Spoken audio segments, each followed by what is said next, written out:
A towering black warrior walked through the crowded streets of Kyoto. Children climbed onto rooftops. Windows shattered as people pressed to see him. Whispers spread through the city. Was his skin painted? Was he even human?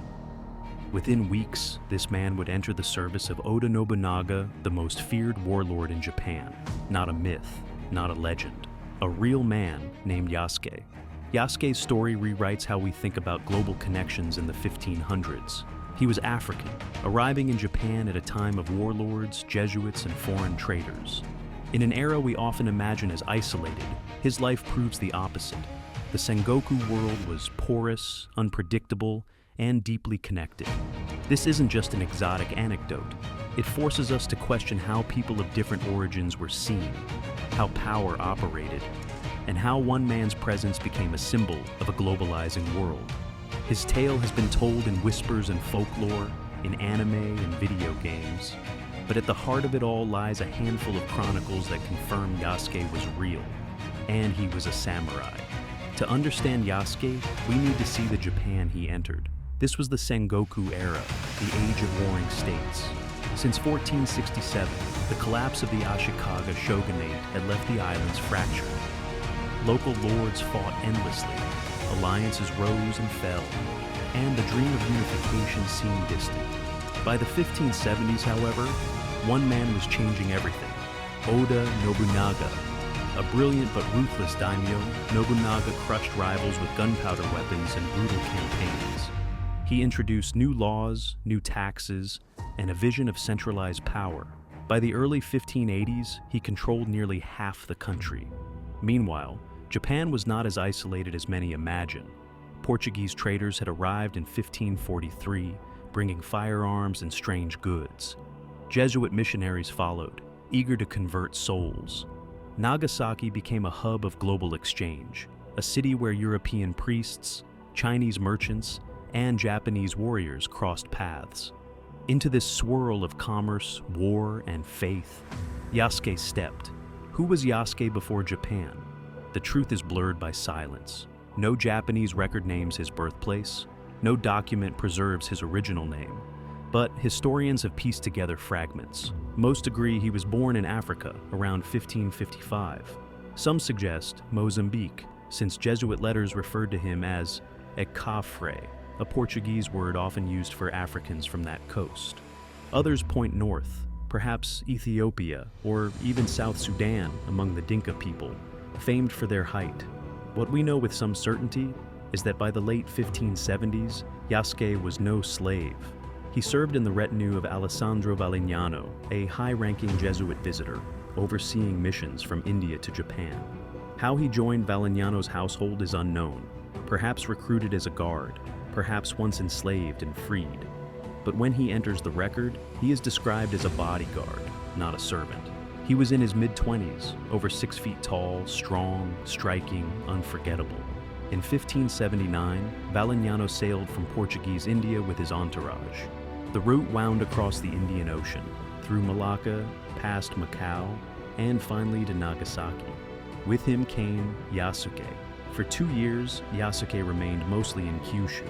But in 1581, Valignano prepared to travel inland to Kyoto, the imperial capital, to secure Nobunaga's permission for his mission. Yasuke marched at his side. What followed stunned the city. As the procession passed through Sakai and into Kyoto, word spread that a foreign giant was coming. Crowds swarmed the streets. Froys, a Jesuit chronicler, wrote that so many people rushed to see Yasuke that houses were damaged, people were injured, even trampled. They had never seen a man like him. Some believed his skin was painted with ink. Others thought he was a mythical being. Nobunaga himself heard of the commotion and demanded to see the man. When Yasuke entered Nobunaga's presence in 1581, the warlord was fascinated. According to chronicles, Nobunaga doubted that the color was natural. He ordered Yasuke stripped and scrubbed. The more he was washed, the darker his skin appeared. Only then did Nobunaga accept the truth. Impressed, Nobunaga honored him. He was given a Japanese name, Yasuke. He was granted a house, servants, and a stipend. Most importantly, he was given a sword, a symbol of the samurai class. Otaguichi's chronicle records this moment clearly. The African was admitted as a vassal. Matsudaira Ietada later wrote of Yasuke's towering height, 6 shaku, 2 sun, about 1.88 meters, and his formidable strength. Some said he was worth 10 men. This was no sideshow. Nobunaga placed Yasuke among his personal attendants, a small trusted circle. To bear arms in Nobunaga's service was no symbolic gesture. It was real power, real honor. By 1582, Yasuke was no longer a novelty. He was a soldier. He rode with Nobunaga on campaign. That spring, Nobunaga's forces turned against the Takeda clan in the Koshu campaign. Yasuke marched at his lord's side. The diary of Matsudaira Ietada, a Tokugawa vassal, notes him specifically, a rare glimpse of his presence. Ietada confirmed his height and his stipend, showing he was not merely ornamental. Imagine the scene. Campfires in the night, armor stacked beside tents, war banners fluttering in the mountain wind. Among the Japanese samurai stood Yasuke, the African retainer whose loyalty was unquestioned.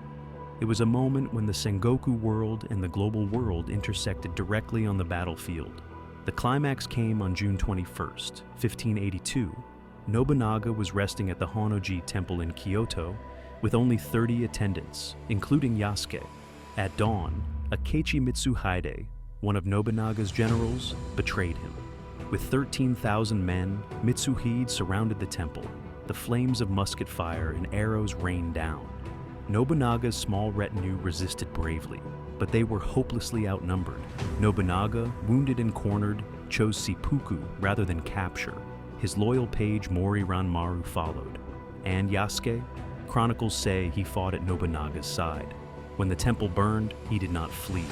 After his lord's death, Yasuke regrouped with Nobunaga's heir, Nobutada, who made a desperate last stand at Nijogosho. Again, Yasuke fought until capture was unavoidable. For a man who had crossed oceans, who had survived wars and court intrigues, this was the brutal turning point. Captured alive, Yasuke faced a strange fate. Unlike Nobunaga's Japanese retainers, he was not executed. Mitsuhide is said to have declared that Yasuke was not truly Japanese, and thus not worth killing. Instead, he delivered Yasuke to the Jesuits in Kyoto. Jesuit letters later gave thanks that he had survived. But from that point on, the trail grows cold. Some believe he lived quietly under Jesuit protection. Others imagine he returned with Portuguese traders to India or even Africa. No record confirms. History loses him here, but the echo of his life only grew louder. What did Yasuke's presence mean in Japan? To European observers, skin color often defined identity. But in the 16th century Japan, race as we understand it today did not exist. The Japanese categorized outsiders by culture, religion, and loyalty, not by skin. Africans, Chinese, Portuguese, Koreans, all were Nanban, southern barbarians, a broad category for foreigners. Nobunaga's interest in Yasuke was not exotic fetishism alone, it was political. To have such a rare figure in his retinue displayed his reach, his power, and his openness to global novelty. Crowds gawked at Yasuke, not with hatred, but with awe. The Jesuits noted no hostility. Instead, there was fascination, even reverence. Nobunaga treated him as an honored vassal. In this way, Yasuke's life tells us something about identity before modern racial categories. Difference was noticed, but it was not always weaponized. Though Yasuke vanished from records after 1582, he lived on in cultural memory. 17th century folding screens may depict an African figure at Nobunaga's side. Folktales whispered of the Black Samurai. In modern times, his legend has only grown. In 1968, a Japanese children's novel dramatized his story. In the 1990s, manga and anime drew on his image. In 2019, Thomas Lockley's book, African Samurai, brought him to an international audience. In 2021, Netflix released Yasuke, an animated series that blended fact and fantasy. And in 2024, Ubisoft's Assassin's Creed Shadows introduced Yasuke as a playable character, cementing him in global pop culture, from novels to video games, from carnival songs in Brazil to Hollywood scripts. Yasuke's life has become a canvas for imagination. Fact and fiction blur, but the core remains. A real African warrior walked Kyoto's streets and fought as a samurai. Our knowledge of Yasuke rests on only a few sources. Jesuit letters, especially those of Louis Frois, describe the crowds and Nobunaga's fascination. Ota Gyuichi's Shinchokoki, a chronicle of Nobunaga's reign, records Yasuke's service. The diary of Matsudaira Ietada confirms his presence on campaign and notes his height. Later, Jesuit histories added details, though sometimes mixed with hearsay. Modern historians like Thomas Lockley have woven these fragments into coherent narratives, but much remains speculation. This means we must tread carefully. The myth of Yasuke is powerful, but the man himself emerges from only a handful of pages. To honor him is to distinguish fact from legend, and yet also to admit that even those fragments are astonishing. Yasuke's story is proof that history is stranger, richer, and more interconnected than we imagine. A young man from Africa became a samurai in Japan's Age of Warlords, and though his fate is unknown, his legacy endures. What would you have done if you stood in Yasuke's shoes, arriving in a foreign land and finding yourself at the side of a warlord? Let us know in the comments. And if you want more untold history like this, don't forget to subscribe.